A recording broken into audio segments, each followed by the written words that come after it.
ada seorang perempuan yang dia tidak tahan untuk menceritakan tentang Tuhan Yesus kepada orang-orang di sekelilingnya. Kita dengar yuk. Pada waktu itu, Tuhan Yesus dalam perjalanan dari Yudea menuju ke Galilea dan melewati Samaria. Hari kira-kira pukul 12 siang. Tuhan Yesus begitu haus dan juga lapar. Sedangkan murid-muridnya sedang berada di kota untuk membeli makanan. Yesus sangat letih dalam perjalanan. Yesus memutuskan untuk duduk di sekitar sumur tersebut untuk beristirahat. Yesus tidak mempunyai timba untuk mengambil air yang dingin dan segar dari sumur tersebut. Dan dia berharap ada seseorang yang akan memberikannya air untuk diminum. Tidak lama kemudian, datanglah seorang perempuan untuk menimba air dari sumur tersebut. Yesus melihat perempuan tersebut dan dia tahu bahwa dia adalah seorang perempuan dari Samaria. Yesus juga tahu bahwa orang-orang Samaria tidak menyukai orang Yahudi, dan orang Yahudi pun tidak menyukai orang Samaria. Yesus adalah orang Yahudi, tapi dia mengasihi orang-orang Samaria, bahkan dia mengasihi semua orang di dunia ini. Kemudian Yesus mulai berbicara kepada perempuan Samaria tersebut, dan Yesus berkata, "Berilah aku minum." Perempuan Samaria itu sangat terkejut karena Yesus orang Yahudi mau berbicara kepadanya yang adalah orang Samaria. Kemudian Yesus berbicara dengan ramah dengan perempuan Samaria tersebut. Perempuan Samaria itu begitu tertarik mendengarkan cerita Yesus sampai dia lupa memberi minum kepada Yesus. Yesus tahu bahwa perempuan itu sedang memiliki banyak masalah. Dia juga tahu bahwa banyak orang yang tidak menyukai keberadaannya. Tapi hal itu tidak menjadi masalah buat Yesus, karena dia mengasihi semua orang. Walaupun saat itu Yesus begitu lelah, tapi dia melihat bahwa perempuan itu perlu mengetahui tentang kasih Tuhan. Yesus ingin membantu perempuan itu lebih daripada air minum untuk menghilangkan rasa hausnya. Ketika mereka berbincang-bincang, perempuan itu memberitahukan kepada Yesus bahwa dia tahu Tuhan akan datang mengirimkan juru selamat yang akan membantu mereka untuk mengerti tentang dia. Lalu Yesus berkata kepadanya, "Akulah dia." Perempuan itu begitu gembira karena ternyata Yesus adalah juru selamat yang dijanjikan itu. Mendengar hal itu, perempuan Samaria itu segera berlari ke kota dan menceritakannya kepada orang-orang di sana apa yang telah ia alami dan memberitahukan ke orang-orang bahwa Yesus mengetahui segala sesuatu yang pernah dia lakukan. Maka orang-orang yang mendengar cerita perempuan tersebut segera meninggalkan kota dan pergi kepada Yesus. Banyak penduduk kota Samaria itu menjadi percaya kepada Yesus karena apa yang dikatakan perempuan Samaria tersebut. Mereka meminta Yesus untuk tinggal lebih lama dan mengajar mereka sehingga makin lebih banyak lagi orang percaya kepada Yesus. Dan mereka pun percaya kepada Yesus sebagai juru selamat dunia karena mereka sudah mendengar langsung dari Yesus sendiri. Perempuan Samaria dalam cerita Alkitab tadi dipakai oleh Tuhan untuk membawa kabar keselamatan bagi kota tersebut.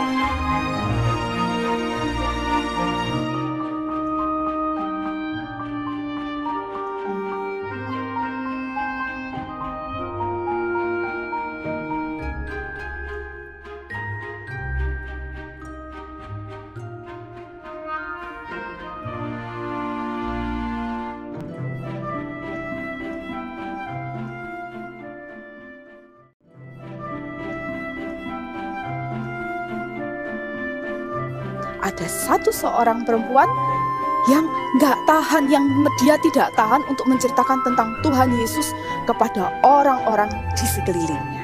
Kita dengar yuk.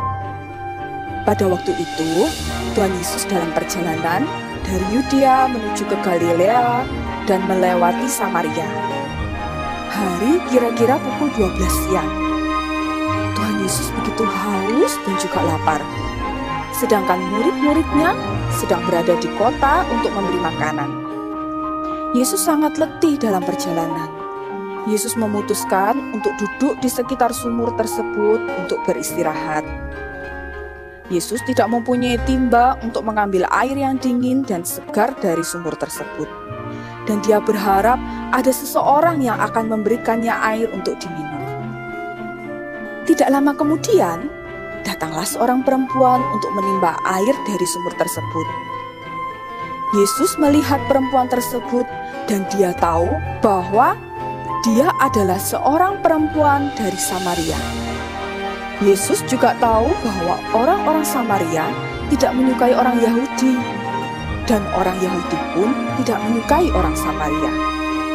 Yesus adalah orang Yahudi, tapi dia mengasihi orang-orang Samaria, bahkan dia mengasihi semua orang di dunia ini. Kemudian Yesus mulai berbicara kepada perempuan Samaria tersebut, dan Yesus berkata, "Berilah aku minum." Perempuan Samaria itu sangat terkejut karena Yesus orang Yahudi mau berbicara kepadanya yang adalah orang Samaria. Kemudian Yesus berbicara dengan ramah dengan perempuan Samaria tersebut. Perempuan Samaria itu begitu tertarik mendengarkan cerita Yesus sampai dia lupa memberi minum kepada Yesus. Yesus tahu bahwa perempuan itu sedang memiliki banyak masalah. Dia juga tahu bahwa banyak orang yang tidak menyukai keberadaannya. Tapi hal itu tidak menjadi masalah buat Yesus, karena dia mengasihi semua orang. Walaupun saat itu Yesus begitu lelah, tapi dia melihat bahwa perempuan itu perlu mengetahui tentang kasih Tuhan. Yesus ingin membantu perempuan itu lebih daripada air minum untuk menghilangkan rasa hausnya. Ketika mereka berbincang-bincang, perempuan itu memberitahukan kepada Yesus bahwa dia tahu Tuhan akan datang mengirimkan juru selamat yang akan membantu mereka untuk mengerti tentang Dia. Lalu Yesus berkata kepadanya, "Akulah Dia." Perempuan itu begitu gembira karena ternyata Yesus adalah juru selamat yang dijanjikan itu. Mendengar hal itu, perempuan Samaria itu segera berlari ke kota dan menceritakannya kepada orang-orang di sana apa yang telah ia alami dan memberitahukan ke orang-orang bahwa Yesus mengetahui segala sesuatu yang pernah dia lakukan. Maka orang-orang yang mendengar cerita perempuan tersebut segera meninggalkan kota dan pergi kepada Yesus. Banyak penduduk kota Samaria itu menjadi percaya kepada Yesus karena apa yang dikatakan perempuan Samaria tersebut. Mereka meminta Yesus untuk tinggal lebih lama dan mengajar mereka sehingga makin lebih banyak lagi orang percaya kepada Yesus. Dan mereka pun percaya kepada Yesus sebagai juru selamat dunia karena mereka sudah mendengar langsung dari Yesus sendiri. Perempuan Samaria dalam cerita Alkitab tadi dipakai oleh Tuhan untuk membawa kabar keselamatan bagi kota tersebut.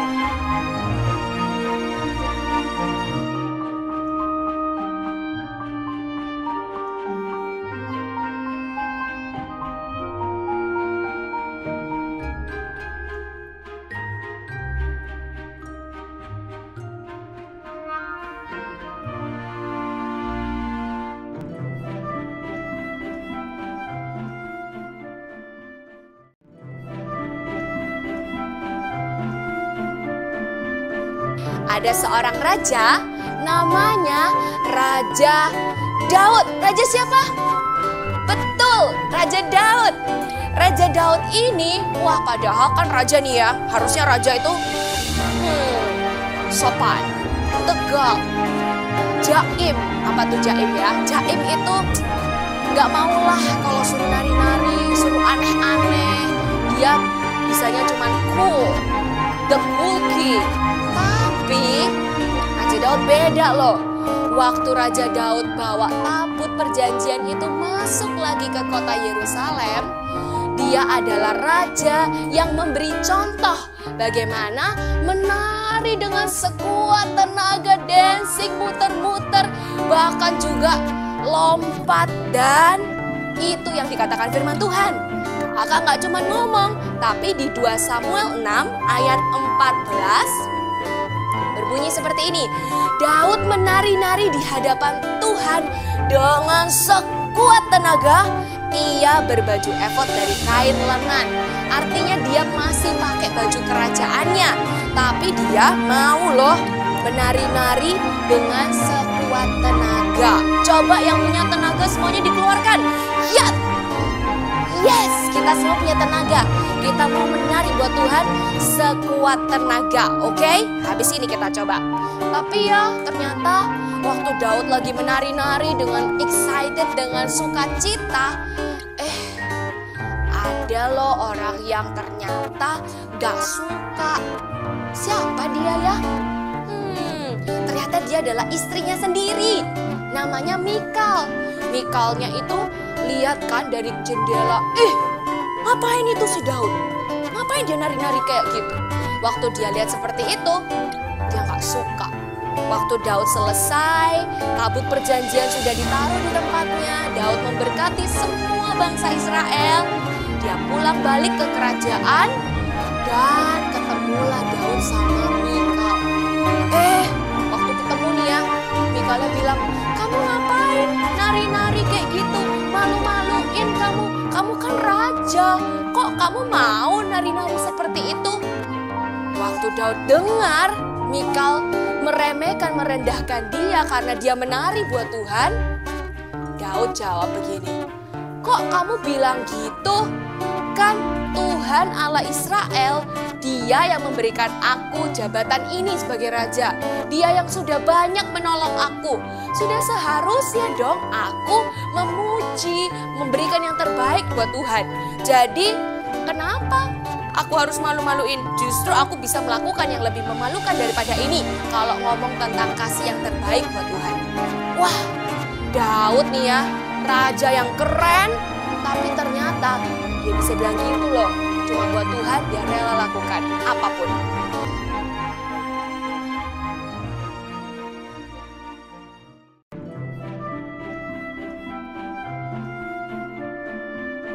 Di dalam Alkitab ada suatu peristiwa yang menceritakan bahwa benar-benar Tuhan kita ini Tuhan yang hidup dan berkuasa.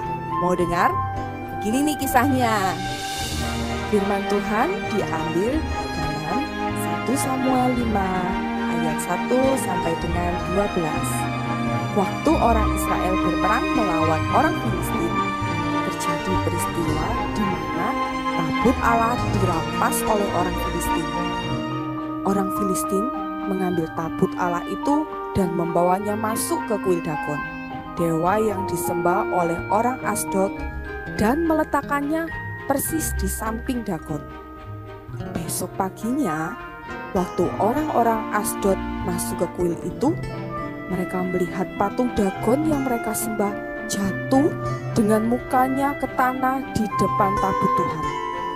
Lalu mereka mengambil Dagon itu dan mengembalikan lagi ke tempatnya. Besok paginya lagi, mereka melihat Dagon itu terjatuh lagi dengan mukanya sampai ke tanah di depan tabut Tuhan juga. Tetapi kali ini kepala dan kedua belah tangannya terpisah dan terpelanting sampai ke pintu. Tidak berhenti sampai di situ. Tangan Tuhan menekan orang-orang Asdod dengan berat. Tuhan membuat musuh orang Israel itu dengan luka-luka di tubuhnya sampai mereka tidak tahan lagi, dan kemudian memanggil semua raja kota orang Filistin itu untuk membawa pergi tabut Tuhan itu. Setelah itu, mereka memindahkan tabut Tuhan ke kota bernama Gad. Tapi sekali lagi, tangan Tuhan mendatangkan kegemparan besar atas kota itu. Mulai dari anak-anak sampai orang dewasa, mereka semua timbul luka-luka pada tubuh mereka. mereka juga tidak tahan, lalu meminta untuk tabut itu dipindahkan lagi. Dan tabut Tuhan itu dipindah lagi ke Ekron. Begitu juga di Ekron, Tuhan menekan orang-orang di sana dengan sangat berat juga. Sehingga pada akhirnya mereka tidak tahan lagi dan mereka memutuskan mengembalikan tabut Tuhan itu kepada orang Israel.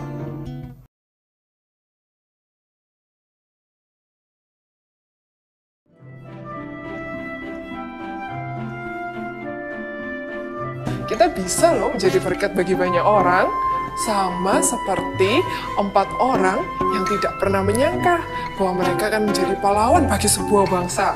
Siapakah mereka? Mereka adalah 4 orang kusta. Di Israel ada 4 orang berpenyakit kusta. Penyakit kulit itu sangat menular, sehingga tidak ada orang yang mau berdekatan dengan mereka. Kemudian datanglah bangsa Aram mengepung kota itu. Orang-orang Israel di dalamnya tidak dapat kemana-mana. Lama-kelamaan, mereka kehabisan bahan makanan dan menjadi kelaparan. Orang-orang kusta tadi ikut kelaparan juga. Akhirnya, mereka berempat memutuskan untuk pergi saja ke perkemahan bangsa Aram.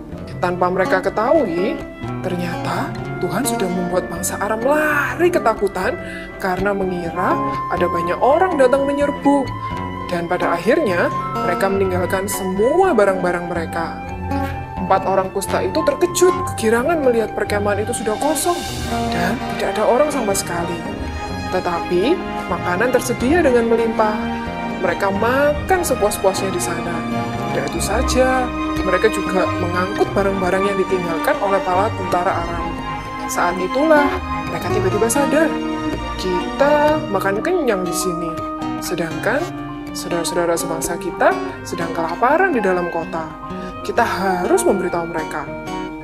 Maka, mereka pun mendatangi para penjaga pintu gerbang dan menceritakan apa yang telah terjadi di perkemahan orang Aram. Orang-orang Israel dengan girang keluar kota dan masuk ke dalam perkemahan Aram. Di sana, mereka mengangkut semua barang dan makanan yang tertinggal. Mereka terbebas dari kelaparan. Luar biasa, bukan? Nah, adik-adik, Tuhan tidak pernah loh memaksa atau memilih orang-orang yang akan dipakai olehnya. Siapapun yang mau, Tuhan pasti akan memakai mereka. Sama seperti 4 orang kusta tadi. Apa yang mereka lakukan? Apakah mereka menolak? Tidak. Mereka memilih untuk melakukan apa yang diperintahkan oleh Tuhan.